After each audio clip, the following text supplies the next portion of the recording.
एक बहुत पहले की कहानी है, एक गुरुकुल के छात्र की। उसका नाम जय था। उसका आखिरी दिन था गुरुकुल में। जब वह लड़का गुरुजी को प्रणाम करने गया, विदा लेने के लिए गया, तो गुरुजी ने उसको एक तोहफा दिया। तोहफा में एक आईना था और कहा कि बेटा, एक ऐसा आईना है जो सामने वाले के मन में क्या चल रहा है, बुराई है या अच्छाई है, सब बता देता है। वह लड़का बहुत ही खुश हुआ कि गुरुजी ने बहुत ही अनमोल गिफ्ट दिया है। उसे लगा कि सबसे पहले गुरुजी को ही देख लेते हैं कि किस तरह दिखते हैं। तो उसने गुरुजी की तरफ आईना को घुमाया तो देखा कि गुरुजी के अंदर तो बुराई है। उसे दिखाई दिया कि क्रोध बचा हुआ है, अहंकार बचा हुआ है, वगैरह वगैरह। उसके गुरुजी थे, वह कुछ बोल नहीं सकता था। उन्होंने ही इसको गिफ्ट किया था, तो चुपचाप प्रणाम करके निकल गया। और जब बाहर जा रहा था घर की तरफ, तो सोच रहा था, कैसे गुरु है जिनको मैं अपना आदर्श माना, अब इनके अंदर भी बुराई है। इन्होंने अपनी ही बुराइयों को खत्म नहीं किया, इनके अंदर बुराइयां बची हुई हैं। उसे लड़के का अपने गुरुजी से भरोसा टूटता जा रहा था। रास्ते में उसको अपना एक पुराना दोस्त मिला। उसे लगा कि इसका भी जांच कर लेते हैं, तो उसने अपने दोस्त को भी दिखाया। कहा कि देखो भाई, इसमें अपना चेहरा। और उसके मन के भाव पढ़ लिया कि उसके अंदर भी बहुत सारी बुराइयां हैं। काम, क्रोध, लोभ, मोह बचा हुआ है। उसका भरोसा टूट गया दोस्त पर से भी। आगे बढ़ा तो उसे एक रिश्तेदार दिखाई दिया, तो इसे लगा कि चलो इनका भी हाल जान लेते हैं।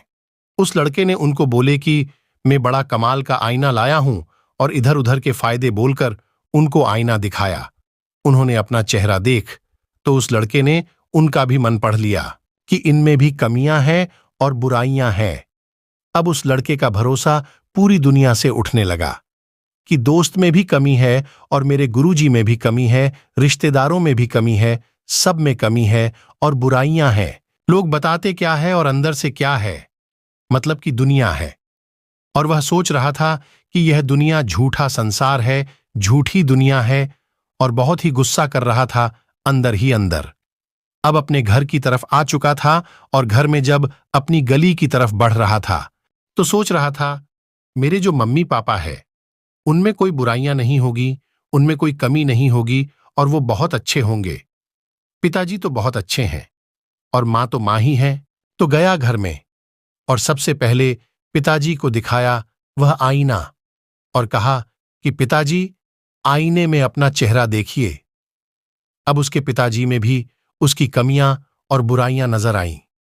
उसका तो भरोसा और उम्मीद भी टूट गया। फिर मम्मी को आईना दिखाएं, उसमें भी कमियां नजर आईं। फिर उस लड़के को लगा कि बिना देरी की आप सीधा गुरुकुल चलते हैं और इस आईने को वापस करते हैं गुरुजी को, और उनसे पूछते हैं कि चल क्या रहा है इस दुनिया में, क्या सारे लोग ही खराब हैं। फिर उठा, वहां से सीधा गुरुकुल गया और गुरुजी को प्रणाम किया और कहा कि यह किस तरह का आईना आपने मुझे दिया है।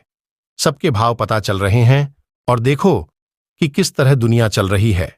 यहां तक कि गुरुजी, आप में भी बुराई बची हुई है, आपने भी अपनी बुराइयों को ठीक नहीं किया। गुरुजी उस लड़के की इस बात को सुनकर जोर जोर से हंसने लगे और कहने लगे, जरा एक सेकंड के लिए रुक जाओ। फिर उन्होंने उसे आईने को उसे लड़के की तरफ घुमा दिया और कहा कि अब अपना चेहरा इसमें देखो, और फिर बोला कि अब देखो कितने सारे बुराइयां तुम्हारे अंदर हैं। उस लड़के का पूरा मन मेला था, कहीं पर भी निर्मलता नहीं थी। फिर गुरुजी ने उस लड़के से कहा, बेटा, मैंने तुमको यह आईना इसलिए दिया था कि तुम अपनी बुराइयों को देखो और उन बुराइयों को अपने अंदर से मिटा दो, उसको ठीक करो और अच्छे इंसान बनो। तुमने पूरा दिन निकाल दिया ये देखने में कि किसके अंदर क्या बुराई है, जबकि यह नहीं देखा कि मेरे अंदर कितनी बुराइयां हैं। ये दुनिया में सब यही तो कर रहे हैं, एक दूसरे की बुराइयां देख रहे हैं और उन बुराइयों पर बैठकर डिस्कशन कर रहे हैं और अपना टाइम वेस्ट कर रहे हैं, बजाय इसके कि अपने अंदर जो बुराइयां हैं उनको ठीक करके एक अच्छे इंसान बनने के बजाय यह सब कर रहे हैं। हमें सबसे पहले अपने अंदर की कमियों को खत्म करना है। सब ऐसा करने लग गए तो दुनिया अपने आप ही निर्मल बन जाएगी। लेकिन दिक्कत यह है कि सब बुराइयां दूसरे में ढूंढ रहे हैं। ये कहानी से हमें यह सीख मिलती है कि दूसरों के अंदर कमियां ढूंढने से पहले अपने अंदर कमियां ढूंढने चाहिए।